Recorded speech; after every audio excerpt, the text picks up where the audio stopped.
On Monday night, the Bozeman City Commission will discuss parking downtown and what that means for nearby neighbors. And there's new information from the Highway Patrol about a crash that closes Highway 191 on Saturday. What troopers are saying, also coming up here in just the next couple of minutes. 6:30 on this Monday. Chet Lehman, Matt Elway with you here. Boy, it is cold and slick out there right now. Slick is really the key here. We've got snow-packed roads. In fact, Bozeman Pass definitely dealing with some icy conditions. It's drivable according to our reports coming in, but you need to leave some extra time. Snow-packed on Homestake Pass and down the Gallatin Canyon isn't a big shocker with the amount of snow that we picked up. We're going to talk about some of the snow totals that we've had in. Streaming in here to the Storm Tracker Weather Center. Temperatures into the teens. It is slick out there. I don't expect to see a ton of snow today, but you may see a few hit and miss flakes, especially for our eastern counties. Temperatures will stay into the 20s. Colder weather on the way. We're going to break that down, of course, coming up in just a little bit. Thank you, Matt. 6:31 now. You couldn't help but notice the wind this weekend, especially on Saturday. Power lines sparked a fire in Florence. Trees leaning and falling down power lines caused sparks and power outages in Missoula as well. Ravalli Electric Cooperative reported about 6,000 customers without power. That was in the Bitterroot Valley. Firefighters worked to keep sparks under control on US 93. Wind knocked over a semi. Around Great Falls, high winds whipping up a lot of dust, power lines down, traffic lights not working, even a potential grass fire. Red flag warning was in effect for that area for most of Saturday. Also, there was more details about a messy four-vehicle crash that happened on 191 between Bozeman and Big Sky Saturday around 5 o'clock in the evening. White Jeep Wrangler driving southbound towards Big Sky when the driver dozed off, crossed the center line into oncoming traffic. This caused collisions with 3 other vehicles traveling in both directions, resulting in all 4 vehicles to lose control, go off the road. Fortunately, only minor injuries were sustained in that crash, with 1 person taken to the Big Sky Hospital. The road was blocked for more than 3 hours. Now, Sunday, Montana Highway Patrol reported numerous crashes around the area. Most were either slide-offs or 2-vehicle crashes. Trooper Cody Ruan says, with MHP, says in many cases, people just driving too close to the cars in front of them, not anticipating the ice at stops. MHP also reports a crash off Highway 89 in Park County where the driver was actually ejected from the vehicle. An update for you now. A missing Bozeman teenager has been found safe. Bozeman police say 16-year-old Gabrielle Harding was found in Texas. Investigators say they had information that Harding had willingly left her home with 20-year-old Zachary Green Littlepage. The two had been in Oregon for part of the time she was missing. Littlepage is now in custody in Texas, has been charged with felony custodial interference. Also an update, Gallatin County Sheriff Brian Goodkin confirms a 13-year-old boy has been cited for felony arson for an abandoned trailer fire last Thursday. Crews on scene said the fire burned through the structure quickly. It was on South Gucciel Road. That road had to be closed while the fire was being put out. Witnesses who lived nearby said the building was used as a greenhouse. Large plume of smoke could be seen for several miles away during that fire. Now tonight, Bozeman City Commission will discuss parking in downtown Bozeman. MTN's Gabby Crevitt has a report on a proposal that seeks to make parking easier for residents and commuters who work downtown.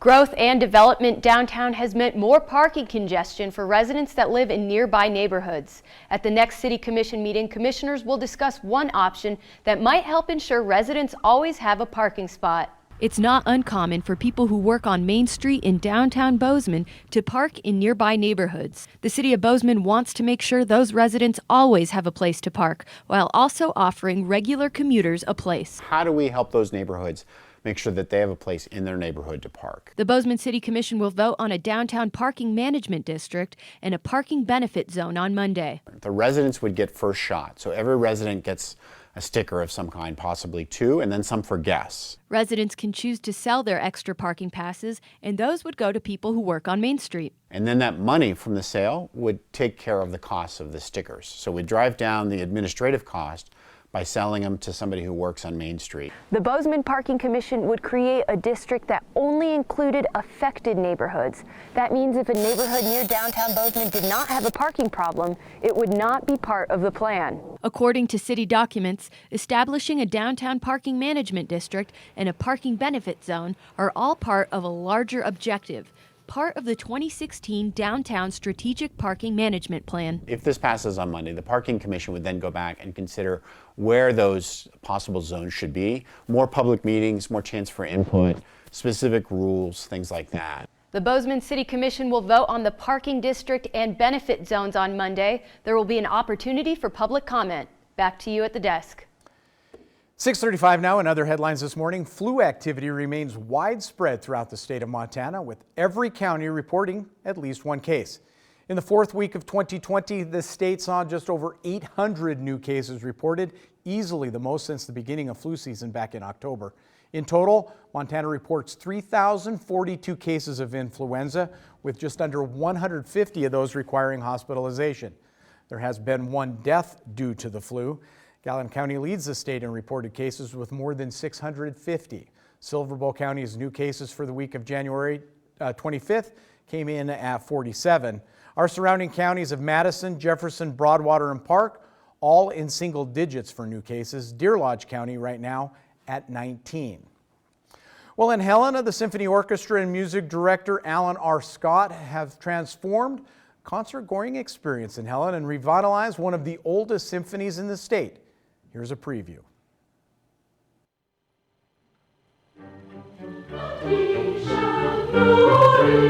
In Montana, there's 7 major orchestras.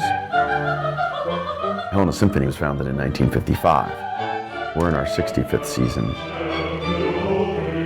Our goal is to have an orchestra of the highest caliber, so we attract players from all over the Rocky Mountain region.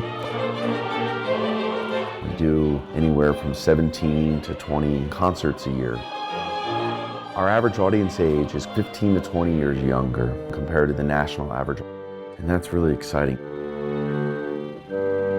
The support for the arts in general, in Helena specifically, is extraordinary. It's uncanny. Several dance companies and ballet groups, several theater groups, the Archie Bray, several choruses, many art museums, the largest concert hall in the state, and the highest paid professional orchestra in the state.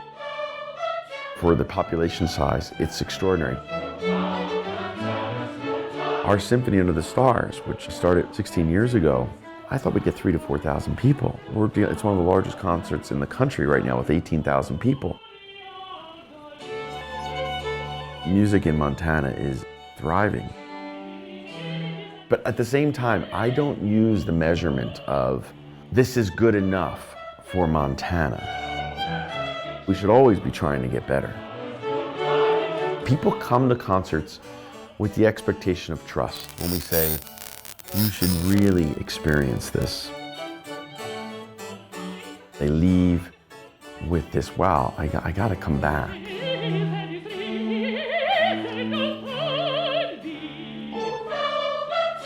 6:38, the Helena Symphony appears in the next episode of Under the Big Sky. That's in March. Stay tuned to MTN for those dates and times. Meantime, we're going to take a quick break here on Montana This Morning. When we come back, travelers leaving China face new restrictions as the U.S. tries to limit the spread of the coronavirus here in the States. We have the details of those travel restrictions when we come back. Plus, we head to Iowa ahead of tonight's caucuses with CBS This Morning. Good morning, and what a morning it is if you follow politics. Ahead on CBS This Morning, the Iowa caucuses, they are finally here. We're going to have team coverage from right here in Des Moines with the latest poll and analysis.